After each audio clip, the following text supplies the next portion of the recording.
Como é que funciona o ciclo da UTI para o residente de cardiologia? Nós chegamos às 7 horas da manhã, por volta das 7 horas, avaliamos se tem algum paciente mais grave na UTI que precise de uma intervenção. Caso não tenha nenhum paciente grave precisando de intervenção, nós já vamos para os prontuários, avaliar ali os balanços do paciente, é feito o exame físico dos pacientes. Geralmente nós dividimos os pacientes com os responsáveis da terapia intensiva, às vezes tem residente da terapia intensiva ou clínica médica, e aí nós ficamos sempre ali dando prioridade para os pacientes da cardiologia. Mas de uma certa forma geral, nós avaliamos todos os pacientes, que é importante saber a troca, como é que está a evolução dos pacientes de uma forma geral. Então, o acompanhamento é um acompanhamento longitudinal, todos os dias nós chegamos às 7 horas da manhã, é feita a avaliação ali do paciente, alguns dados que são interessantes saber, como for a dor do paciente, qual a dor torácica, ele teve dor, mesmo a dor precordial, a maioria dos pacientes que internam lá é por coronariopatia.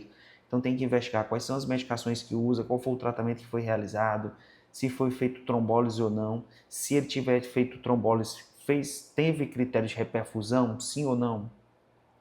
Esse paciente, depois pesquisar se ele teve critério de reperfusão, olhar o eletrocardiograma, comparar com um ecocardiograma para ver se está batendo e comparar também com o cateterismo cardíaco. Lá existem duas equipes, basicamente nós vamos trocar muitas informações, que é a equipe da hemodinâmica, o médico hemodinamicista, perguntar como é que está o exame, eles são bem solícitos. Eu às vezes acompanhava os procedimentos na sala de hemodinâmica, e também tem a equipe da cirurgia cardíaca. Cirurgia cardíaca também nós discutimos bastante, porque nós recebemos os pacientes pós-operatório de cirurgia cardíaca. Geralmente esses pacientes chegam em volta das 11 a 12 horas, então é bom que você se prepare antes. Geralmente eles ligam antes do centro cirúrgico e avisam como é que o paciente vai chegar. Quando o paciente chega, na admissão nós conversamos com o médico anestesista, que ele vai passar informações sobre se foi feito volume, se o paciente teve alguma intercorrência durante a cirurgia, se sangrou, se vai precisar de bolsa de sangue, se ele já fez algum anticoagulante ou então ele fez alguma medicação durante a cirurgia em si, qual foi a cirurgia, qual foi a motivação da cirurgia.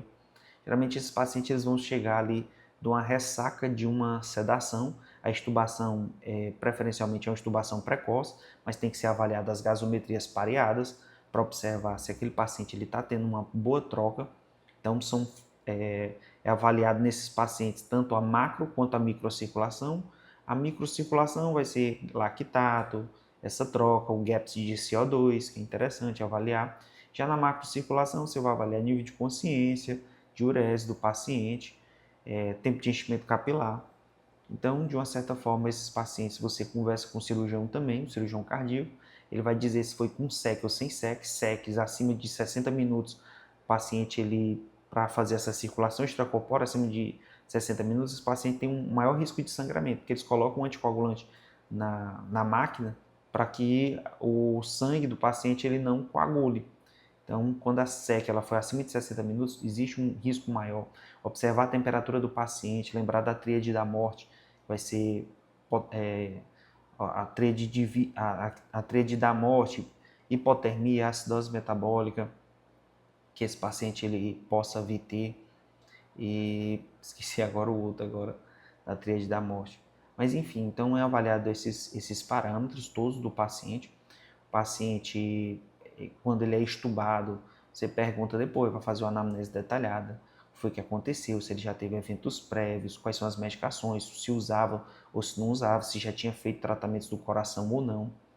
Durante a passagem dos plantões, é importante que você anote todos ali os parâmetros do paciente e esteja com o eletrocardiograma em mãos, ou ecocardiograma, ou laudo do cateterismo. Vá lá na sala de hemodinâmica discutir sobre o cateterismo do paciente com o próprio hemodinamicista. Verifique ali como que está, como que foi executado o exame. Converse com o cirurgião cardíaco. E aí nós temos um período de discussão também com a equipe da terapia intensiva. Então nós rodamos aí, assistimos aulas em conjunto com eles, mas também nós temos as aulas da cardiologia. Para não ter problemas com o chefe, é bom avisar sempre ao chefe que você está tendo aula, por exemplo, na cardiologia, que às vezes nós temos essas sessões de aula tanto no turno da manhã quanto pela tarde. E assim, é um ciclo bem proveitoso, você ganha muito manejo no manejo de drogas, mão no manejo de dobutamina, nitroprusiato de sódio, nitroglicerina, discute com especialistas o tempo todo. Outro grupo de pacientes que também vão para lá são os pacientes pós-operatório de marca-passo, de implante de marca-passo. Geralmente esses pacientes eles têm uma evolução bem rápida, em 1, 2 dias no máximo, o paciente já tem alta. Lembrando que no pós-operatório de marca-passo tem que ver o raio-x de tórax para ver se não fez pneumotórax, tem que olhar o eletrocardiograma, ver se está funcionante ali o marca-passo. O marca-passo ele foi feito adequadamente, sabe alguns detalhes, marca-passo é unicameral, é um marca-passo bicameral, o paciente teve alguma intercorrência durante a colocação do marca-passo, qual foi o motivo de colocar marca-passo, uma doença do nó sinusal, que é comum em idosos, o que foi que aconteceu para ele precisar usar o marca-passo. E esses pacientes que eles vão ter alta, às vezes um paciente um pouco mais complexo, você vai lá na enfermaria e conversa com um médico que está na enfermaria a respeito desse paciente que é mais complexo e tudo, para que você fique sempre amarrado ali ao máximo, para que não tenha perda de informações. O grande problema na UTI, na medicina de uma forma geral, é a perda de comunicação, a falha da comunicação efetiva. Então, conversar com a equipe que vai receber o paciente na alta. Admitir os pacientes. Então, nós contamos com a ajuda dos internos de medicina, que eles anotam os exames laboratoriais, eles checam o raio-x. Então, nossa função vai ser avaliar os pacientes se estão graves. Caso esses pacientes estejam graves, mandar uma mensagem para o chefe da UTI, né, o Dr. Calbi, para discutir os casos. E depois, caso os pacientes estejam estáveis, fazer a evolução do paciente, examinar primeiramente, depois você faz a evolução.